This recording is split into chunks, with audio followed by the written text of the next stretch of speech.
Iran Israel યુદ્ધના પડઘા ગુજરાત સુધી પડ્યા. મોરબી જિલ્લામાં હાલમાં પેટ્રોલ પંપ પર બાઇકની લાંબી લાઈનો લાગી ગઈ. અન્ય જિલ્લાઓમાં પણ આવો માહોલ જોવા મળ્યો છે. લોકોમાં અફવાઓ ફેલાઈ રહી છે કે યુદ્ધના કારણે પેટ્રોલની કમી પડી શકે છે. પેટ્રોલ પંપ પર અચાનક ભારે ભીડ જોવા મળી રહી છે. હાઈવેના અનેક પેટ્રોલ પંપ પર બાઇકો, કાર અને અન્ય વાહનોની લાંબી લાઈનો લાગી ગઈ છે. લોકો વહેલી સવારથી જ પોતાના વાહનમાં પેટ્રોલ ડીઝલ ભરાવવા માટે રાહ જોઈ રહ્યા છે. કેટલીક જગ્યાએ તો વાહનોની લાઈન રોડ સુધી પહોંચી ગઈ છે, જેના કારણે ટ્રાફિક પર પણ અસર પડી રહી છે. પરંતુ મિત્રો, ગભરાવાની જરૂર નથી.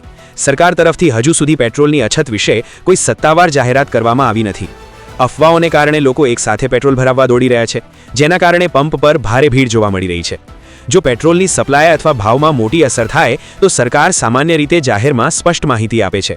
સરકાર પહેલા સત્તાવાર પ્રેસ કોન્ફરન્સ અથવા જાહેર નિવેદન દ્વારા લોકો સુધી માહિતી પહોંચાડે છે કે પેટ્રોલની સ્થિતિ શું છે અને આગળ શું પગલાં લેવામાં આવશે. આપ સૌને વિનંતી, અફવાઓ પર વિશ્વાસ ન કરો.